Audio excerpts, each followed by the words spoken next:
Play hard and love big radio podcast. Inspiration on your station with the show broadcast. You don't want to miss it. You gotta listen. Good vibes and stories for you to go the distance. Bringing inspiration, stories that shine. Helping you connect heart and mind aligned. Live your best life, lift up and soar. Fueled by kumquat energy, we give you more. Play hard and love big. P Mac Attack, the El Dorado Solar Dudes. Cheers. Yeah. Kumquat. That's the good stuff right there. What flavor is yours? Watermelon splash. That reminds me of the country song, Watermelon Moonshine. You know that one? No, but Watermelon Moonshine. Lainey Wilson. She's pretty awesome and amazing. My kids like her music. That she also has one that's called 4x4 by You. But you would only listen to that if you listen to country music. Yeah, which I don't, because I don't suck. So it's hard for me not, Totally, man. Totally. Well, we're not going to be playing any country music on this episode of Play Hard and Love Big Radio. But ladies and gentlemen, I want to introduce you formally to the El Dorado Solar Dude, Pat McIntosh, my good buddy, my great friend, fellow yogi here at Spotted Dog and a big part of our community. And, on Play Hard and Love Big Radio, we bring on guests and help them share their stories so that they can inspire you to go out and live your fullest, most amazing life. And PMAC, we are stoked to have you in person on the show. Man, I'm stoked. Every time I'm in here, I'm stoked. That's real. I'm kind of sarcastic, but that's real. The other thing I got to say is I'm sorry for that comment about country music. Like, I do like country music. No, you don't. I do. Really? What's a country song that you like listening to? Pop quiz. I can't tell you the artist, but it's When I Drink Tequila. There's also one that's like Never heard of that one. in Colorado. Like my neighbor, he plays country and he has parties over there, and like it just comes over like right into our master bedroom. So I'm like, that sounds cool. That sounds cool. But I couldn't tell you what I'm listening to. You're just kind of like catching the back end of it, No, I like the poetry of and the wordplay in country music. It's super entertaining. And then for me, and then it's an easy genre to like blend and mix in all other, like when you have a four musical beat, you could make a country. I like an artist who transitioned into reggae, and she's a country. Oh, really? And it's just 4/4 beat. You could just like, all you do is out of this, out of that, and you can, so. You're a pretty musical guy. Yeah. I mean, you played some drums in your time. Do you play guitar or anything like that? Guitar. You play guitar? Yeah. When did you pick up a guitar and learn to do that? In high school. Okay. Yeah. Just buddies, just teaching ourselves how to play guitar and listening to stuff, rewinding the cassette and playing it again. Rewinding the cassette. Yeah. Oh, yeah. And then playing. And then we had a band in Chico, and that was a good run. And we played LaSalle's. Was LaSalle's? Yeah. That was like the biggest place we played in Chico. Oh, damn. That's pretty good. What was the name of your band? Throwing Wrenches. Throwing Wrenches. Oh, yeah. We blended rock and hip hop. We called it rap and roll. It was like when Cypress Hill was like going, and it was like, it was fun. Got a lot of free beer. Dude, I bet you did. I remember LaSalle's for 80s night was always my favorite night there. At some point, that was always pretty fun. Yeah. Yeah. And like staggering home. I had way too much fun living in Chico. Like literally, I funned myself out of there, which I think a lot of people do. It's not sustainable. Yeah, you got to move on. You can't like hang out. There's some friends that still live in Chico, but yeah. I had to bounce. It's hard to make a living. I probably could, but I need to stay married, so I can't go back to Chico.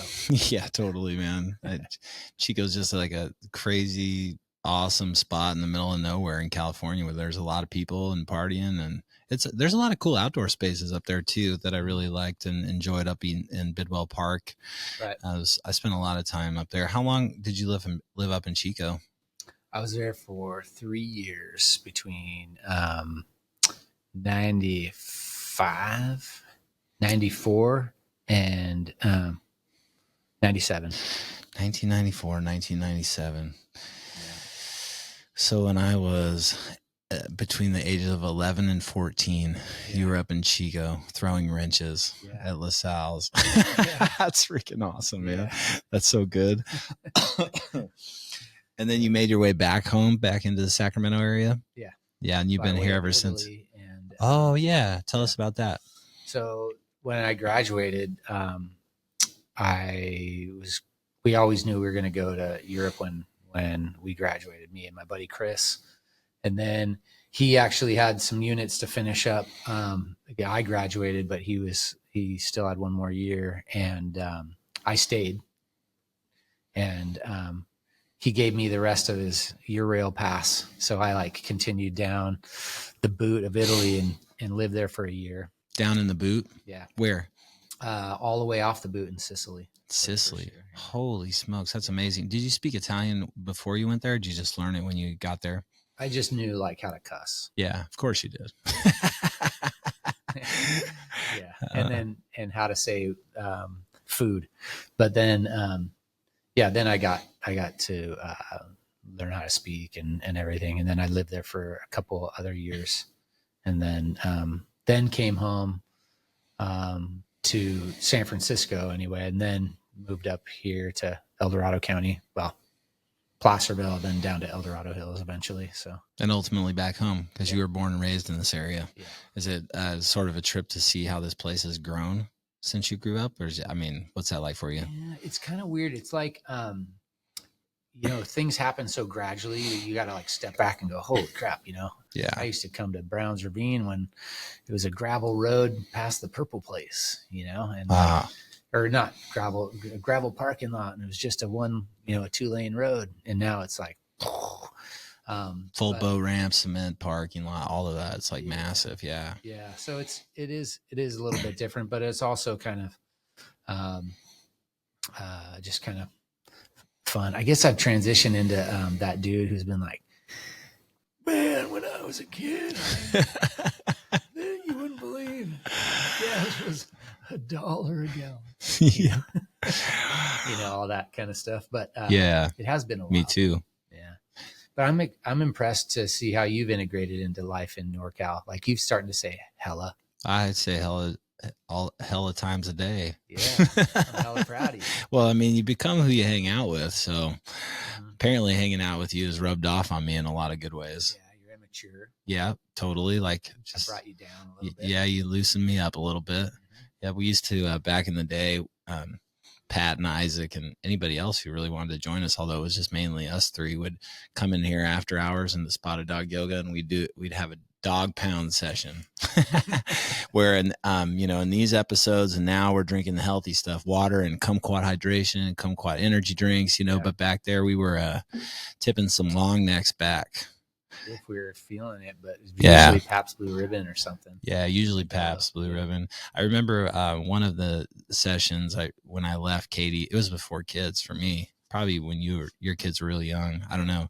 But Katie's I said, we're going to go skateboarding in the back and hang out and do a dog pound session, and she looked at me and she's like, don't break your wrist. I was like, I wouldn't break my wrist. I'm cool. No problem. So we're hanging out, drinking, out there paddleboarding, out there skateboarding in the back in the fire lane. I don't know if it's still like this. I can't remember. But for some reason, the front what do you call those things on the ground? The cement parking pillar deal? Parking block, yeah. Parking block was turned sideways, and it was blocking the entrance of that fire lane. Yeah. And I didn't realize it, and it was dark, and I was, sure enough, dude, going along, and I'm just carving it up, having a blast, and I hit that pillar and just flew right over the top and landed on my wrist. And for weeks, man, it hurt so bad. I didn't tell her at all. I don't even know if she knows now. Yeah. She will now. Now Katie. Yeah. But I wrecked my wrist, and I thought, did I break my freaking wrist? After she said, don't break your wrist. But that was one dog pound memory. Yeah. Why don't wives say, hey, don't buy the winning lottery ticket? Don't make $500,000 today. That's right. Yeah, it's like a little curse. Don't out there. don't keep your clothes on. The other dog pound moment that I remember is right up in the laundry room back here at Spotted Dog Yoga. There's a access to the upper part, the attic, if you may, and there's an area with a pretty that you could sit in. And I remember being up there with the big old paint buckets from when they painted this place, and we were drumming on the paint buckets, making music up above the studio. So we had this whole big awesome studio to be in. And we're up above the laundry room banging on paint buckets. I mean, that's, the level of intelligence that happens when we get together. No, but we certainly have had a lot of good times together, man. Yeah. No, I think that was a big transition moment for me, being a super yoga skeptic to, like, people that do yoga are cool. I always thought they were just like uptighty, like, don't do the wrong thing or else you're going to get ridiculed and canceled. Yeah. Right.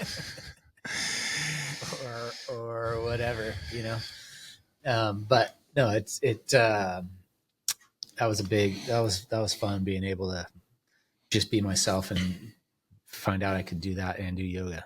Yeah. This place is really great at bringing people's natural being out. I feel like you come in and you're around other people who are just good with who they are. They're grounded, they're energetic, and then it just creates a space where you can just be who you are. You don't have to like be a certain way or hide or anything in here, which is awesome. And people, like, it happens, like you're talking about, it happens quite a bit for people when they you can take that if you want. Do you need to take that? I'm not looking at my phone. You got a picture you're going to show? I brought some value today. I wasn't just going to talk to you about dumb stuff. I was going to talk to you about He's checking his text messages over there. Wait, what was I saying? What was I saying though? Damn it, I got distracted. Sorry about that. Oh yeah, a lot of people, what I find is that a lot of people do come in and they're like, at first, like, whoa, how do I fit in here? Like, what do I do? How do I act? And then after they do a few sessions and they get to know the people, that they just start kind of like just letting their guard down and just showing up in a different way. It's cool. I really love it. I love that you're part of it, man. It's been amazing. Thanks. Yeah. I love the parties you've had.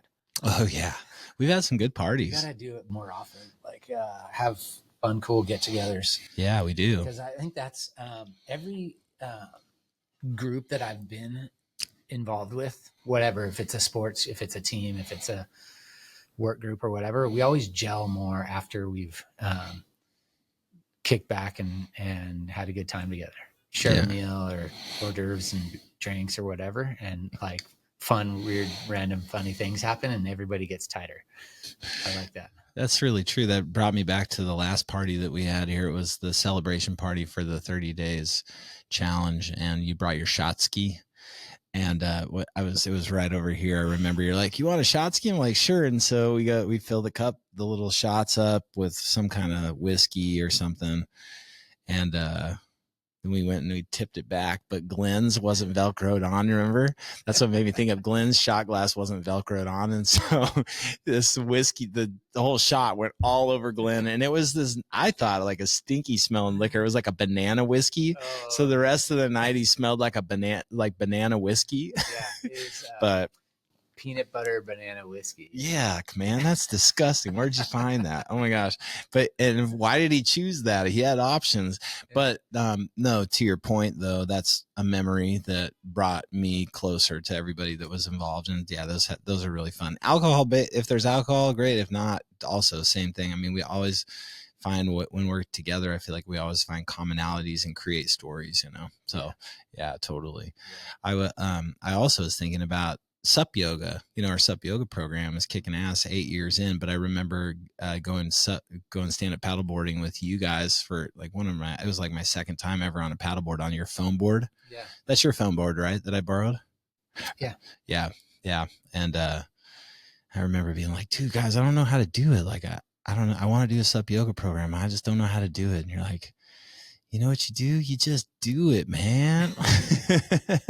And that's kind of like, that is what we did. I mean, but we had a lot of cool ideas and ultimately they came to manifestation. It was fun. It's fun to have those ideas to bounce off people. Yeah. It was really neat to have an idea that wasn't just an idea that floated off into space, but like it came to fruition. That's really fun to see. be there at the start and have an idea, and then watch you run with it and bring it, and all these people that have rallied around it, and all these people, like, lives get changed when it happens. And for me, I'm okay with water. I love just jumping in water. I don't care if it's how fresh it is. I'll jump in the Delta. I'll jump whatever. I love swimming in Tahoe. I don't care if it's cold, and like, but some people have really just different levels of comfort around that, and being on a board and not wanting to fall in. Right. And Yeah. like, they're really, like, seeing people that are really pushing their boundaries on a paddleboard. It's so much more evident on a paddleboard than if they're in the studio, and like, I'm okay with, I jump in on purpose. I fall in, I'm not worried, but then just having people kind of push their boundaries more, you can see that and witness that. And it's really cool to see people do that. Yeah. I love doing that. Oh, I love doing that too. In every aspect of life, whatever anybody is doing, I love it when they dig their heels in or, bite their teeth in, and they just really go for it, and they allow it to get messy, but they also, they learn something from it. Mm-hmm. I love watching that.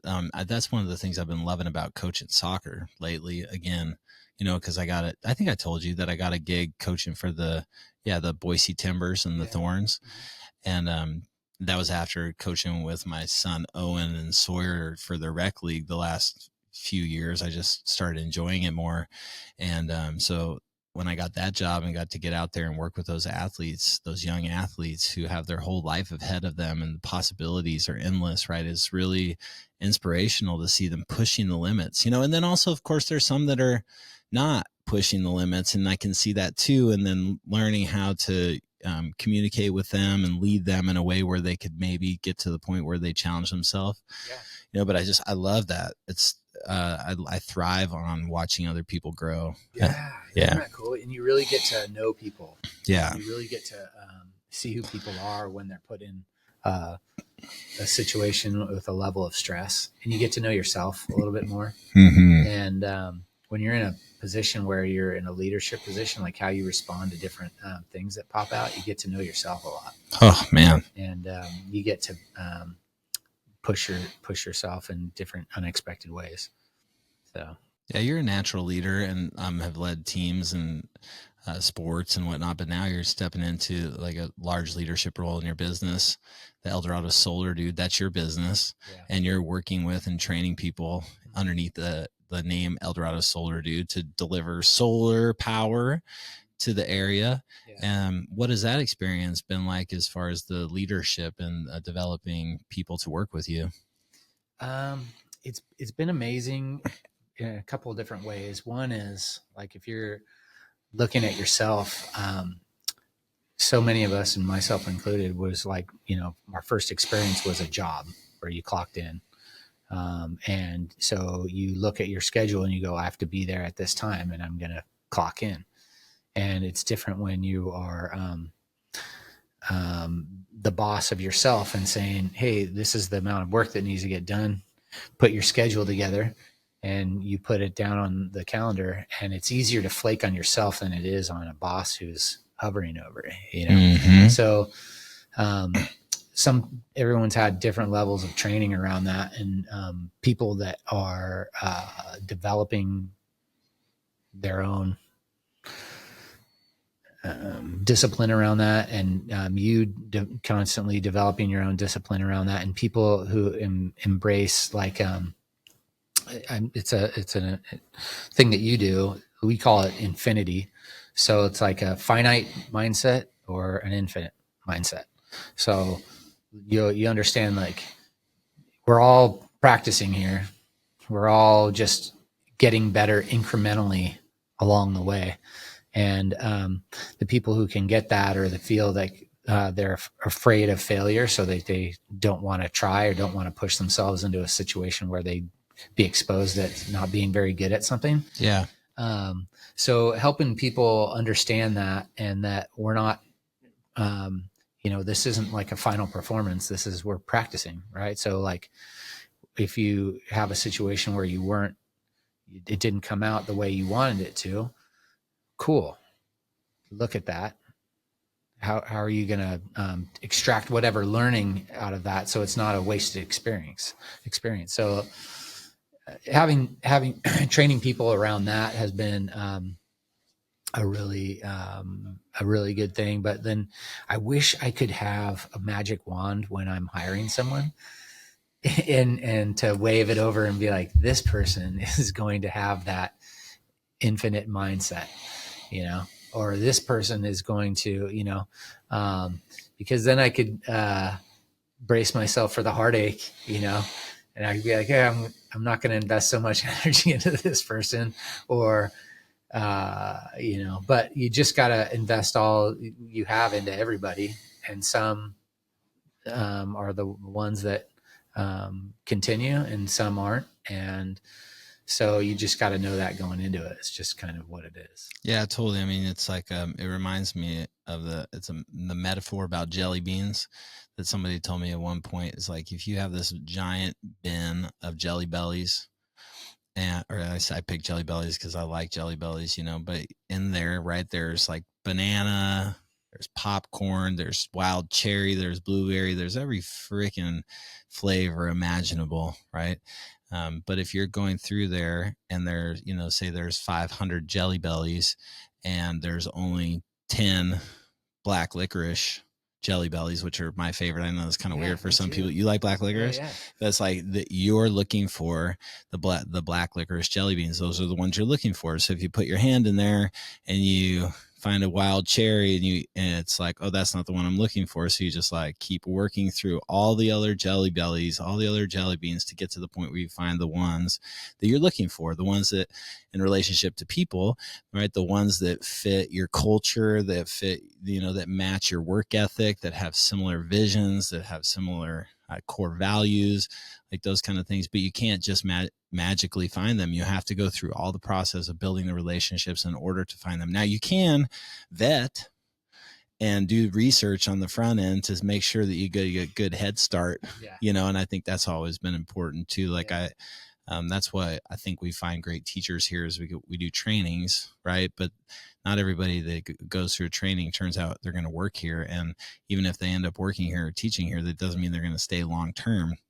You know, like think of all the teachers that you've had at Spotted Dog Yoga and SUP over the years. There's a lot of turnover, but in that 11-year period, there's been, you know, the 15 teachers that we have now that have stayed. Yeah. You know, but you got to always keep training them because you're going to keep losing them. It's just the way the life is. And it can be kind of frustrating. But again, if you look at it in the sense like you are, like it's practice. Yeah. It's practice. We're just learning. Just learning. And what I really hopefully try to take out of all this is like really enjoying when everything's clicking and all the gears are rolling and everything's going just smooth, to take a moment and be like, yeah, this is it. This is where it's happening. And everything's good.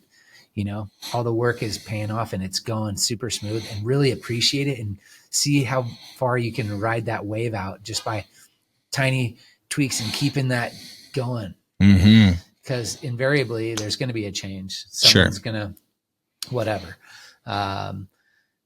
move to Europe, or someone's going to, you know, whatever, have some situation happen where they got to, you know, move off or do something else.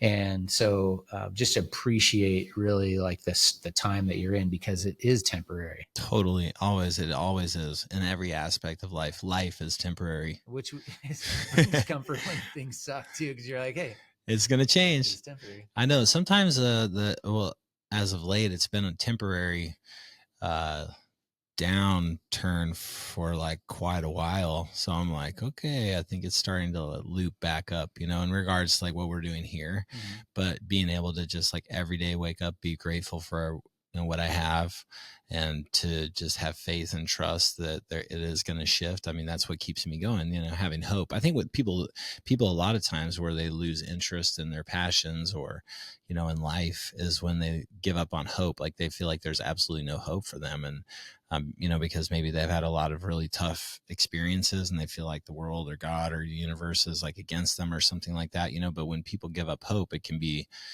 sad. I don't want people to give up hope. I want people to have hope. I know you're the same way. When I'm around you and you're around a group of people, you are the kind of person, dude, you walk in and the room lights up. There's just like laughter and joy. I just like your energy and the way that you are in the world. It makes a difference for people. Do you feel that when you're around people? Do you notice that they shift around you? No, because I don't see them before I enter the room. Yeah.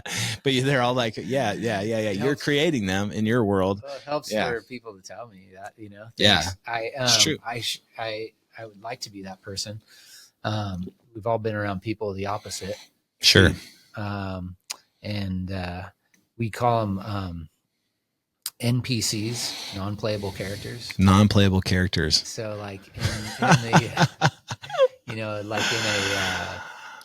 like in a video game situation, or like in a situation where there's like just some extras, in a movie. You would never play them, or they're just like kind of in the background. They're just extras, whatever. Like in our office, like we say, like don't be a non-playable character. No doubt. Be play a memorable role, make an impact, do something that creates change or forward momentum. Like where happiness lies is, I believe, because I know the secret to life. So here it is. I know Pat knows the secret to life. So if you weren't listening up to this point, you started to tune out, get your feet grounded and get ready, because he's about to drop the truth bomb. Sounds like. Here it goes. Progress. Little tiny bits of progress. So like if you could just make a little tiny bit of progress in whatever, I think that's where happiness lies. You put in a little bit of effort, or a big effort, or whatever. It could be a lot of progress, but even just a tiny niche forward is where a little granule of happiness lies. And if you aren't doing that, or if you're regressing, if you're being shy, or have some fear, and you're not pushing yourself in whatever it is that you're doing, and you're not moving forward, then I think that's where maybe depression lies, or the granule of the opposite of happiness. And so I just always want to just be kind of doing whatever I can to just just push forward however much I can. Because for me, anyway, that happiness lies right there. So when you wake up in the morning, what is your energy like? Are you pretty positive right off the bat most of the time, or does it take you a minute to get going? I think it takes me a second, but you know what has helped is like that whole thing here of like, don't think, just do. Yeah. So like everyone's heard, don't leave your cell phone in the room. Most of us have our cell phones as our alarm clock. Me too. So I put my cell phone with the alarm on in the bathroom. So I'm not looking at it before I go to sleep. My alarm's on. It's where my toothbrush is. I'm like, my alarm goes off. There's no thinking of or debating, should I get out of bed? Right. And I'm like, okay, you got to. You have to. Got to turn that off. I decided to last night. That's when I'm getting up. So I get up and I'm like, and then the other thing is having a hot tub within like 10 feet of my back door. Is that that's a morning ritual for you? Yeah. Even before you come in and do early morning yoga, do you do that? Yeah. Did you do one this morning before your early morning yoga? No. Sometimes it's, I'm like, I got a couple, because then I'm like, I'm in this thing of like, oh wait, should I get out of the hot tub?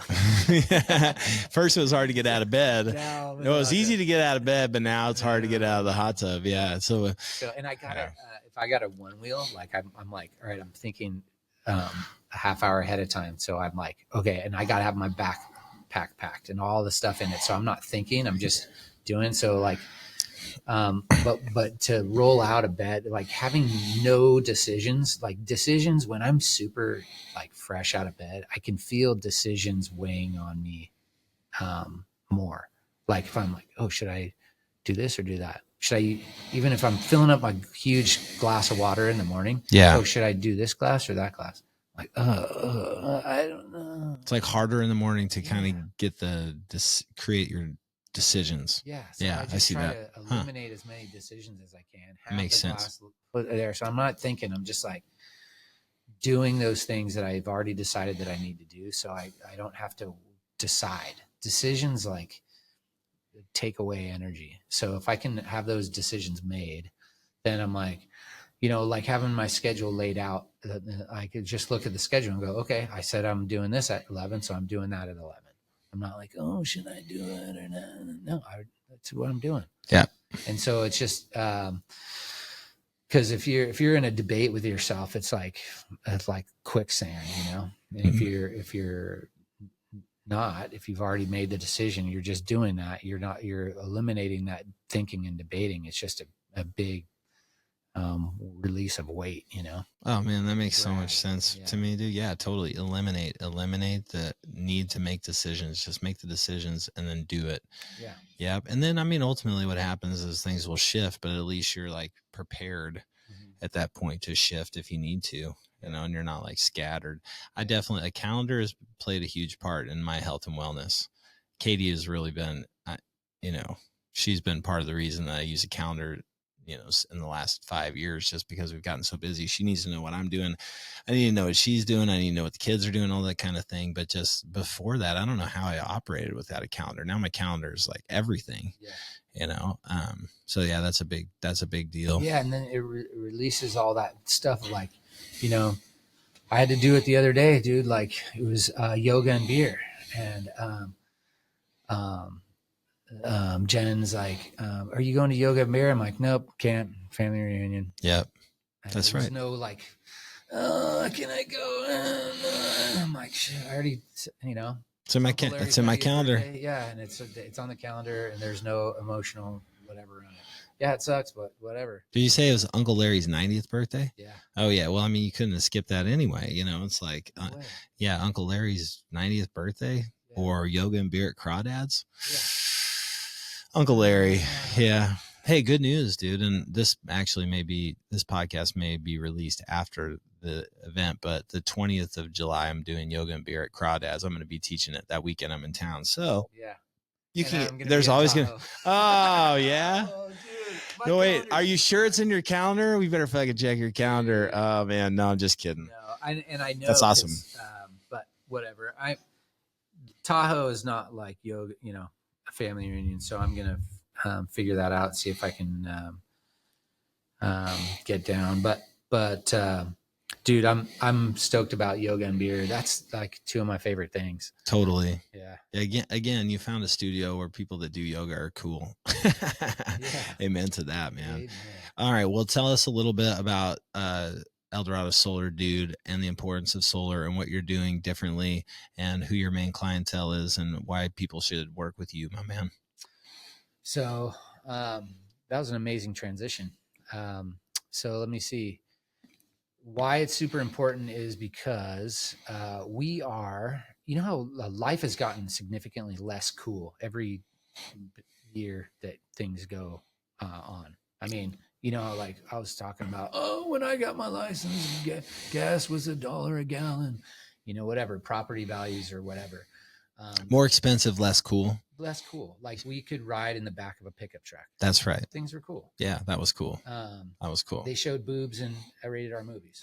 Yeah, that was cool. Yeah, it was rated R in the 80s, stood for radical 80s nudity. That's what the R stands for. Things are less cool. One of them being the cost of energy. Totally. Like, if you live in PG&E territory, they say that we're customers, but it's a monopoly. It's undemocratic. They're saying you don't have a choice, but you have to buy this, and it's freaking expensive. And they kill people with their business practices. And you have to support them because that's what it is. What solar is like the sun shines. Sure does. It shines, and you can freaking generate your own electricity, and you don't have to participate in this uncool shit that's just there for us, And I've always kind of been like an outdoor cat. Like this world is made up of indoor cats and outdoor cats. Or what I call sheeple. Right? Like, hey, are you just going to like listen to what's being told to you and you're going to do that? And okay, like some people are cool with that and they don't want to think about other things, but there's a way to do things differently. And there's a way to like take control of your life and take control of your finances and be sustainable. like what's happening right now is not sustainable. Yeah. And so, in a nutshell, it's just a cool way to be, have freedom and have independence and not have someone telling you what you need to do. And that's at the root of it. Savings and finances and, batteries and technology, whatever. Okay. All that. That's all the technical stuff. Whatever. But at the root for me is like, you don't have to be pissed off about what's going on today. You could do something about it. I love doing it. Like today, I just helped these people. They had a bill of like, on average, $750 a month just for their electrical. Okay. That's amazing. A freaking Maserati payment. Yeah. I don't know. Like that's like, you could go like lease a Land Rover or you could pay your electrical bill. Yeah. What do you want to do? That's just dumb to me. No, gotcha. Like that's a tuition for private school or whatever. That's like a, saving up for your kid to go to Harvard, out the window. And I was able to be like, oh yeah, you don't have to. Here, check this out, and you reduce your bill to like $300, so they can save like $250 a month. And I could do a lot with $250 a month. Compounding that over time, that's a big deal. That is a big deal. And so, and be able to not have rate increases. And so, it's just a cool way to just help people be themselves and financially sustainable, and that's what I love. So dude, this didn't exist before. I love being able to do something that was like not a thing. Like before I was a school teacher, people have been teaching school since like 1492, right? Yeah. And I was were not the original school teacher. No. Yeah. And it's cool being able to do a thing like that was not in existence, and it's just fun. I have a cool ass time. That's awesome, man. I mean, yeah, similar with sup yoga. It's fun to go out there, and even though there's other people trying to do it, it's like I just have done it for so long now that it's like super cool to do it the way that we do it because it's very unique, and so I get that. So where were you guys today? Was it Lake Natoma? Yeah, today we were with Good Morning Sacramento. We were on Lake Natoma Black Miners Bar, just right off the beach area, underneath the picnic area. Yeah. But when we go out there, we go out to what I call Spotted Dog Cove in the jungle. And I named it because I don't want anybody else going out there and doing sup yoga. That's our cove. Yeah, that's right. No, but nobody know where it is. It's kind of tucked in the jungle area, back in there. Yeah. And it's really cool because it blocks the wind. And it's like very pretty secluded. So that's what we do typically now is we'll paddle in through that little area, anchor down, meditate, do yoga for like 45 minutes, connect, talk about what we're learning about ourselves, what we need to let go of, what we want to create in our lives. And then we paddle back, and that's like a 90-minute session. So how we typically do it. But it was cool today because Molly Reel, the Good Morning Sacramento woman that you met last year when you went out and did that. She did a headstand, and then she just has gotten to be really friendly with our crew, right? Because she's done it for a couple of years now, and so she did a couple extra 5-minute segments for us to put on Saturday and Sunday, which I think I mentioned to you, So it's just cool to see the community supporting what it is that we're doing. It's so unique. But what I wanted to say is that in the same way that you explained solar and the importance to people, like the actual benefit to people, like being able to save money, but like also like have freedom of choice and like they don't have to be miserable. They can make a decision and shift. Similar, right? When Molly asked me today, she said, tell me a little bit about sup yoga, and the first thing I said, and it's so true, is the same with our studio, is that we created a program here to help people in a busy lifestyle find a unique way to separate themselves from everything for 90 minutes so that they can get connected to their body, get connected to nature, so that they can feel good, they can be present, they can have vitality and energy and be grounded and go back into the world and be the person they want to be for the people that they love, Yeah. And yeah, there's like, we set the anchors up, we do yoga poses. This is exactly what we do, but that's not really what people are in it for. People are in it for what the benefits to them and how it's going to make an impact in their life. Yeah. And so I like the way that you talk about what you're doing and the impact that it's making in people's lives. But then as far as logistical goes, if somebody wants to get solar, what's the process like? Does it happen like pretty quickly, or is it a longer term kind of a thing, like a month or 2 month kind of a setup? it gets delayed for any number of reasons, but like sometimes houses that are older than 20 years old, there could be a number of things that pop up that make it not work out. Their roof is old. Some interesting things that come up are brother-in-laws they spoil the broth sometimes too. What do you mean? Adult children, they're the worst too, where like there's a product that's really good for seniors. Solar for seniors is sometimes what it's referred to, where these people don't have to spend any money on solar. It's not a lease. You don't have to buy it. It's just really designed to just buy your energy at a cheap rate, lock it in, have a nice incentive for whoever buys your house in a number of years, whatever. Yeah. Okay. But these adult kids that really mean well, or the brother-in-law at the barbecue is like, hey, what are you doing, Uncle Joe? Mom, Dad, don't do solar. Like, you're 90, you're 80. Like, why did you do that? And they weren't there to understand what it is that they're talking about. They talk them out of it. Yeah, they or talk whatever. them out of it. And Yeah. Like, okay. He was killed by the brother-in-law or the adult kid, and then, it's like, you can't help everybody. No. Some people are their own worst enemies if they are, or they're just people in their family. And that happens every so often. Yeah. And it couldn't be just like their electrical panel is outdated. It could be that their adult child is outdated. That happens in yoga too, man. I mean, people come in, they get into a rhythm, and then they tell their friends, and their friends are like, yoga? Yeah.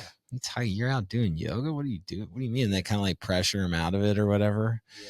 But if it's, typically what I've found is that your spouse, if you're sending your spouse to yoga, that's a sign that the yoga's working. It's like, hey, Pat, you should probably go get some yoga. Or, That's hey, why I'm here. My spouse. Yep. She told me do yoga, and I was like, hell no. And then now I'm here, and she's like found another thing that she likes. That's her ladies fitness thing that she's in. Yeah. But she loves it, so I'd never talk her out of it. Yeah. But yeah, we everything's good, dude. Yeah, it's pretty awesome, man. It's like it's neat how many times I've seen that on both ends, like where a woman comes in and she does yoga, and then her husband starts coming, and then she stops coming, and he's still here. He's like a lifer, or like the opposite. Sometimes the guys come in and then they get their ladies in here, and then the ladies get hooked on it, and then the guy like fades out of it or for whatever. Yeah. It's a very special and unique occasion when a couple comes in and stays and keeps coming as a couple. Yeah. Because I think sometimes people want a space to just work out that's like their own kind of space. Yeah. But that has happened a lot here too, which is why it's been really cool being, doing this business with Katie.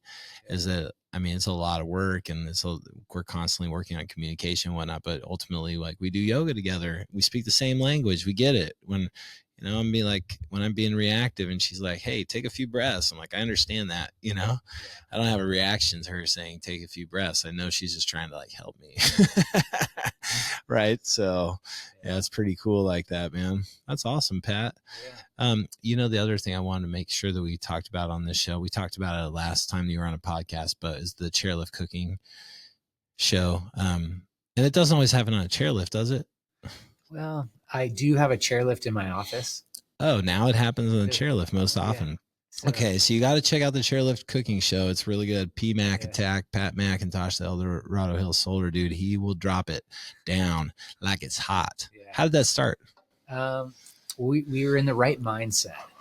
Like, it just happened. It was like the perfect mix of PBRs, and it was during COVID when you couldn't go into the lodge because you'd get the Rona. So the lodge was shut down, but they allowed you to ski. And so you had to bring your own stuff. And I always like bringing my own stuff. Like, I'm such a cheapo. I don't like buying a $10 hot dog and whatever. I like to bring my like good food and not have to pay whatever. And so I don't know, dude. It came like all these cooking shows, like where people do some show, like it captivates me, like, and it's funny. And like, I just started it. it was an organic cooking show because there's no script and it just happens when I'm inspired. Like if I'm cooking something and I'm half Italian. Yeah. And I speak Italian. I love speaking in an Italian accent. Let's go for like right now, just for a little while. You can talk to me in an Italian accent. What should we talk about? Just please keep talking here. What I had for lunch yesterday? Do you remember? I don't even remember what I had for lunch. I had the best panino. This was on the sourdough with medium cheddar, mayonnaise, mustard, some lettuce with very nice pickles, dill pickles, not bread and butter. The dill pickles? Dill. This is very nice. The taste is very tangy. Ooh. And I had it very nice by myself, nobody around to interrupted me. And I put in some tortilla chips in there for a nice crunch. The crunch was so fresh. Oh. And you make this, Patricio? All by myself. All by yourself? Oh my gosh. I share with anybody yesterday, but I really love to share my cooking with my friends. Yes, dude, you're so awesome, Patricio. But yeah, it's nice, dude. In a sandwich like that in a Tupperware container, yeah, cut into 4 pieces. Yeah, like after you skied like 10 runs, and you get that out, one for everyone on the chair. It's not crushed, you know. It's like bam, so good, and it makes everyone on the chairlift go like, "What? Are you kidding me?" Yeah. And you're like, "Yeah, I made a deluxe sandwich and enjoy this." And it's real small. We call it a chairlift slider because you can eat it before you get off the chair. Yeah. And it's like, it's such a delight, and it makes everybody stoked. And that's my jam. Well, we talked about that last time we were on the show too, but I want to talk about it again. How you say that even more than skiing, your favorite part of skiing is being on a chairlift with people. Yeah. Yeah. Why is that? I think it's the camaraderie and like the talking, and like it's inclusive. Like some people ski fast, or some people huck huge jumps or go down moguls or whatever. But like the chairlift is the big equalizer. Like we're all just sitting there having fun. And back in the day, here's how old I am. I hitchhiked my fair share in the 90s. Oh yeah, from where to where? From where to where? Eureka to Arcata, California, a lot. No kidding. Yeah. Just walking with your thumb out? No, you put a sign on your school binder that said Arcata. Okay. And they would pick you up because they were going to Arcata too. Huh. And chairlift is like spontaneous hitchhiking. And it's totally nice. Like you can meet totally somebody. True. The conversations on a chairlift are great because you meet whoever. You say, "Hey, what's going on?" "Oh yeah, cool. I might never see you again. Let's, want a piece of chocolate?" "Yeah." "Where are you from?" "Oh, I'm whatever." Yeah. It could be from any walk of life, and you have a cool just moment to share with somebody. But if with your friends, like you have a moment to laugh, chat, get your gear sorted, talk, eat, drink. And it's like, for me, eating and drinking with friends is the best. And on a chairlift, like when you think about it, like you're hundreds of feet in the air, hanging on a wire with people on a chair. Are you kidding me? That's freaking awesome. Yeah, that's amazing, dude. And you got the best views. Amazing. You got the best views in the house. Like that's my favorite thing. Yeah. So I am the most advanced chairlift rider there. You are really advanced chairlifter. You're a pro chairlifter. It reminds me of Mauricio. No, wrong, not Mauricio. Mauricio's Kumquat Energy and Hydration drinks. Who's the man? But it reminds me of Maurice. Hot Maurice? Hot Maurice. Do you remember we were on the chairlift, and what was the tea that you pulled out? What's the drink? Hot and spicy Good Earth tea. Hot and spicy Good Earth tea. Yeah. And a little floater of Fireball on top. That's right. And so we're riding up this chairlift, and there's a man on there named Maurice, who we never met before. And we asked him what his name was, and he's like, "Oh, my name's Maurice." And we're like, "Maurice, you want some?" And hold on, it helped that he was black. Yep, he was black. You don't meet very many black people skiing, just for whatever reasons. Yeah, I don't know. And he said his name was Maurice. Maurice, yeah. Which is like, That's a great name. Such a great name. And so, and he was like you talked about the sliders when you cut it up and you showed this, pull the sliders out when you pulled the drink out and offered it to him. He's like, are you kidding? Or this is amazing. You know, he was so excited. Remember? Yeah, this is your lucky day. You came on this tour. And you got a drink and he's like, well, what do you call this? And we like sat there for a minute and somebody's like, I don't remember who, they're like, it's a hot Maurice. Well, we go, well, what's your name? He goes, Maurice. And we're like, it's a hot Maurice. A hot Maurice. Yeah. And that one lives on forever, which is cool. Yeah. The other thing that I just thought of too, is things that are serendipitous. Before we opened Spotted Dog Yoga and SUP, I remember listening to this book and the audiobook, and this guy was talking about serendipitous moments and how to pay attention always to the people that you're running into, where you're meeting people, to pay attention to situations because everything means something, and how often people just walk by opportunities that are right in front of them. They have no idea because they have no awareness or they're just not present enough to see them. And I think like in regards to chairlifting, you know, professional chairlifting like you do, that's a big part of it. It's a serendipitous moment. And a lot of times when you meet somebody, and there's so many times that I've found, whether it's on a chairlift or like on an airplane or, you know, just out on the paddleboard, that I meet somebody and then those people make a huge impact in my life in some random way, whether it's Hot Maurice or like Missy McCall, who came in and did a podcast here and, is like helping us really get our name out there. You know, like I met her on a paddleboard just one random night, you know, I was like, whoa. So there's always some opportunity to see if you're available to it. Yeah. That's what comes up for me when you talk about that. Yeah, me too, dude.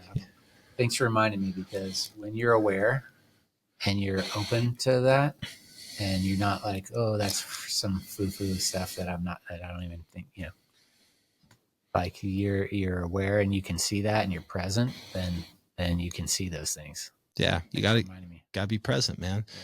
Yeah, man. I mean, in our trainings, that's what we really are teaching people, or in our yoga classes. It's like, get grounded in your body, press the center of your heel down, press the mount of each big toe down, you know, feel the ground, you know, the energy of the ground pulling up into your body, get present, feel your hands, feel your, you know, focus your eyes, move your breath, feel that stuff, because it gets you present.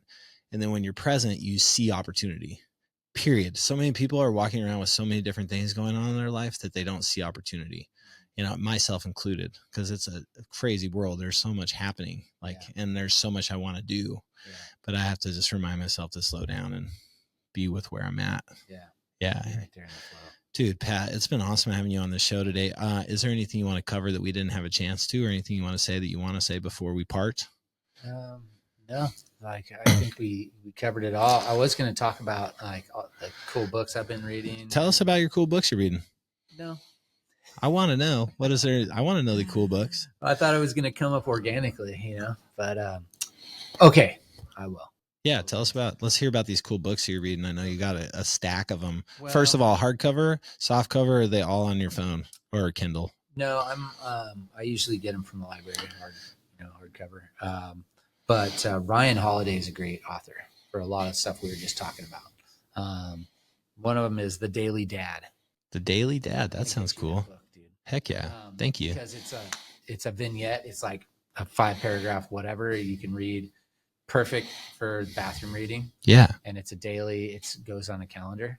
Even has one extra for that odd leap year. So there's 366 little things, and you just turn the page every day, and it's got a little snippet of wisdom for you every day based on, you know, the calendar, what you're likely in dealing with as a dad. And it just gives me a lot of present day things to be thinking about. So that's amazing, man, because I am definitely a dad. Yeah, he talks, he's got a lot of books. Ryan Holiday, you can't go wrong. So he has one of them that's a big deal for yogis is The Obstacle is the Way, because so much of what we have in our lives is an obstacle that I'm guilty of shying away from. Or a perceived obstacle. Yeah, perceived obstacle where we go, oh, let's avoid that instead of going through it. And going through it is where you get all the tools needed that add value to other people's lives, your own life. You get to be stronger and more equipped. Yeah, totally. So, man, that's good. Yeah, The Obstacle is the Way is a great book. So. I mean, we kind of talked about that a little bit too earlier about, you know, you have to just kind of go for it, man. Put your heels in, Mhm. sink your teeth in, go for it. Yeah. You know, and embrace the obstacle. Yeah, I like that a lot, man. I was thinking in relationship to like this podcast. I mean, you know how it is. You have a podcast too, or you had a podcast. I don't know if you're very active in it anymore. Are you? Pro Sports Talks. Yeah. But it's been that for me has been such. This has been such a growing experience. I mean, just the fact that right now that we're recording on these nice mics in the studio with 3 different cameras, like but that whole aspect of it at one point I saw as an obstacle. But then I figured out how to overcome it and get to to the place where I could actually like do these. But then there's so many facets to a podcast, like the, hey, what's up? And like the setting up of an appointment, you know, like reaching out and being bold enough to actually set up an appointment with somebody who's really well known and see, like, just to ask them. You know, like there's a couple people I've asked that are big timers in the area and that turn me down, but it was like, okay, I'm not, you know, you never know unless you ask. So there's like all the, well, I guess what I'm saying is like this podcast and what we're doing right now for me, and even what you're seeing in the studio right here, like there was all sorts of obstacles that needed to be overcome in order to get it to where it is right now, where we can touch people and make a huge difference in people's lives. We get the tools. It's exactly what you're saying, man. Yeah. Yeah, gotta go through it. Don't be afraid of it. Just go into it. That's it. The only way out is through. Yeah. That's it, dude. Yeah. Well, thanks for making cool stuff happen, dude. Heck yeah. Otherwise, I wouldn't know what to do with myself. Yeah, you would. I'd be sleeping. Yeah, well, you'd be in your hot tub. You get out of bed, but you wouldn't be able to get out of your hot tub. I know it's such a change. I mean, from even like, I don't know, 7-8 years ago, or whatever, when we first met, yesterday when I messaged you and you're like, I'm going to bed early, dude. I got yoga in the morning. Like, what? You don't want to do a dog pound? Yeah. I think I even asked you want to come by and have some long necks? You're like, I'm going to bed, man. Yeah, You know more than most people, but play hard and love big is the motto of Spotted Dog Yoga and Stand Up Paddleboard Company. And we came up with that motto and named the studio after our dog Bandit, who is now 14 years old. He's doing pretty good, but he's limping around and he's blind, dude. Poor guy.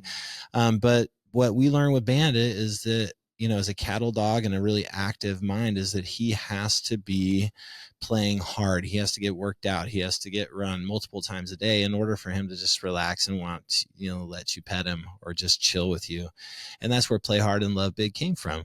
And, you know, Pat, the only people that we have on this shows are people that we feel like exemplify what it means to play hard and love big. And from our family to yours, we want to say thank you for playing so hard and for loving so big and for being a part of this amazing community and showing up and building community and, you know, bringing your laughter and your levity and doing all the things that you're doing here. And we're so glad to support you. And thank you so much for supporting us. Yeah. Thank you, Nick. I want to say all the same things. I wouldn't say them as well. So.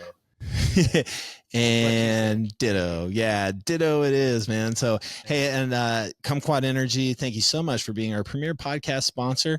The Dorado Solar Dude is also a podcast sponsor of ours. So check out the Dorado Solar Dude and Pat McIntosh and his team. I'll put their information down in the show notes so you can catch up with Pat and his crew.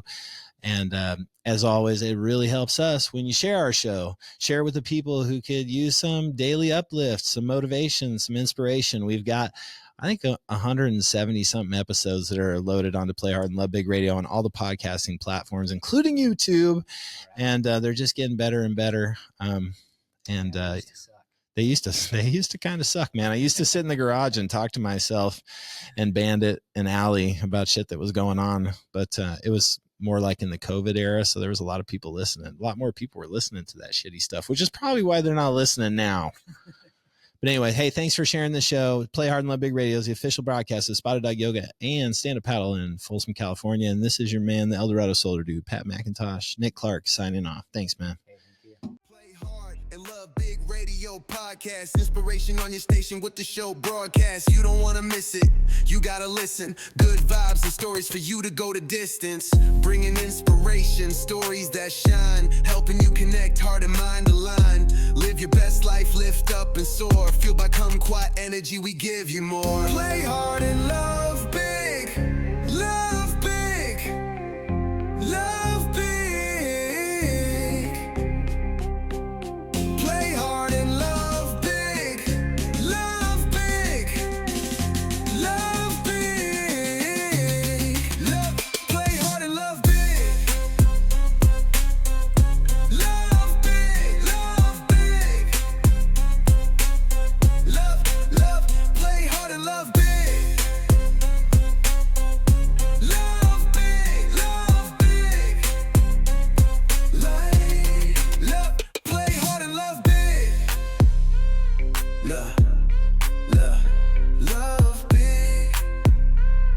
Look.